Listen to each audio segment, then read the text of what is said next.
Hi guys, this is Michael from the Board Games Chronicle. Today I would like to talk about Commands and Colors Medieval, but what I would like to discuss is a storage solution for this. As you probably know from my blog, articles and some videos which I'm doing, this is my side project, except about writing and doing the movies connected to the war games, playthroughs, reviews, and so on. I'm also cooperating with Marcin from Cube4Me and trying to design some nice storage and sorting solutions for my beloved games. Commands and Colors Medieval is another title which has blocks, as you know, a lot of blocks, and for which we are trying to use a Cube4Me trace. And so far, our experiments were very successful. The sets for Ancients and Napoleonics are some of the best, evaluated sets so far. With medieval and actually with samurai battles, we face a much larger problem. What's the problem?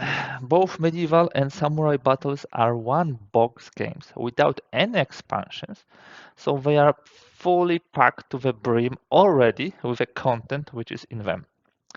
That means that you need to be very clever and you need to do a really magic in order to try to fit the storage solutions inside them. So in today's short video, I will show you how to use the storage solution for the Commands Colors Medieval, how to pack it, how I am organizing it, and encourage you to maybe try yourself and try to utilize it also for your games. By the way, when I'm shooting this video, it's one day after GMT's update in which they finally announced that the expansion to Medieval is at the printer.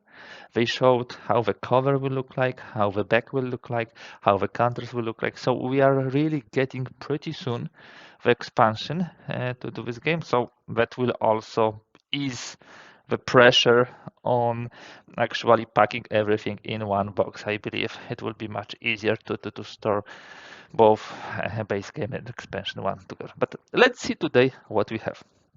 First check which we do, we are checking whether we can close the box. There is a lift of about 4 millimeters and we can't help it. There is too much stuff inside of this one box for the game fully closed, but 4 millimeters is not bad with the benefits you are getting from having all the components nicely sorted and stored. So let's see how does it look like inside. The rulebook is at the top, so let me put it aside.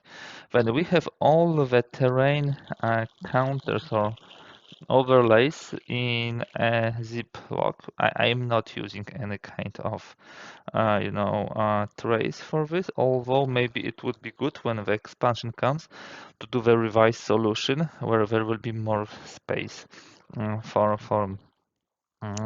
this game and actually pack it into two boxes.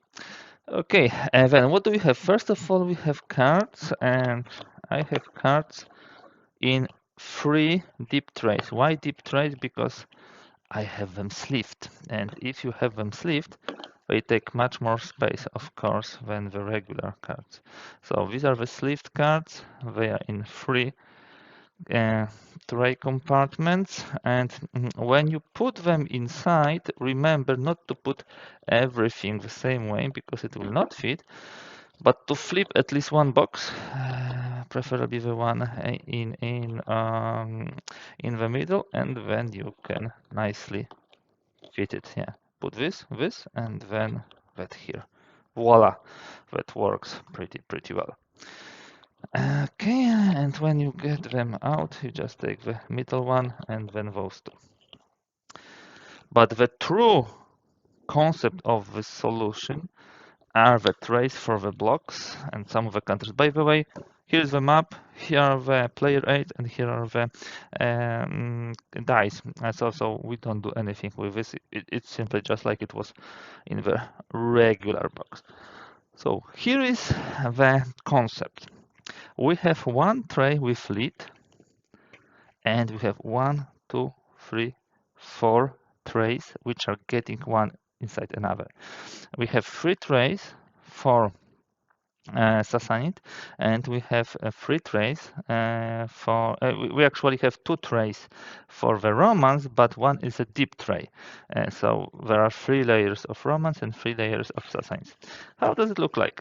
We open the lid, the first one, and we can see this is a double layer of blocks. We lift it, and then we have single layer of blocks. Here are mainly infantry, so light bowmen, medium infantry, a lot of warriors, auxilia, and some heavy troops. And this allows us to store all the Romans. Here is mainly cavalry, here is mainly the infantry, here are the leaders. We put one of the Sassanids here because we probably could also put him here. There is enough space if we push around a bit. So let me move it back. Sassanids, they have three trays. All of them are one layer. So medium infantry, warriors, light bowmen, auxilia, and heavy. Then we have mainly the cavalry part, medium and heavy. And then, of course, we have additionally the light and heavy, plus the tokens, the inspired tokens, and also the leaders. So in essence, you have 1, 2, 3, 4, 5 trays, plus the lid, and you'll use the lid only at the top tray, which is double layered, and all other trays get one into another. That way, we are able to pack a lot of blocks and actually fit everything nicely. As I said, we need a solution which is as perfect as possible. We have only one box. We don't have any kind of expansion, so there is no way to use additional space in an expansion box. But still, I believe this looks pretty cool. Now, the most important test, how to put it all back to the box. So we start from the bottom. So we put Sassanids. You have always those. These are the rounded corners, and these are the sharp corners. So you can simply make sure that you put everything aligned to this. Okay, it fits nicely. You guys, when we were doing first checks with the block games and with the trays, we were skeptical. I will be quite honest. We are skeptical. How to use the trays for the block games? But first of all, they fit very nicely. You have even space to leave them, and then it's so easy to set up the scenarios, so quicker, so much easier. It really helps me in setting up the games. And then when you do the cleanup, it's easy to sort them out and put them here. Okay, we put it here, and then we put it here. Yep, I like how sturdy they are. Now we take this, we put this here first. Then, as I told you, we put the cards left card, right, from my perspective, and then the one in the middle. Now, biggest trick, how to put them here in order for them simply not to leave the lid. So you need to make sure they are nicely packed. As I said, we might do the revised version of Medieval once we have the expansion. Having another box, I will be able to put them also into some nice trays, which will also sort them and immediately allow for the setup of a scenario. Then we put the rulebook, and then we put this here. And that way we have everything packed nicely back. So guys, this was a Cube4Me storage solution for Commands and Colors Medieval. Great game from Richard Berg, which should get the expansion pretty soon. I can't wait to see it. I hope that you enjoy it. Please share your comments, opinions, remarks, how to make it better in the section below this video. If you like it, please like it. And of course, I'm really thankful for everybody who subscribes to the channel. It really means a lot for such a small content creator like the Board Games Chronicle.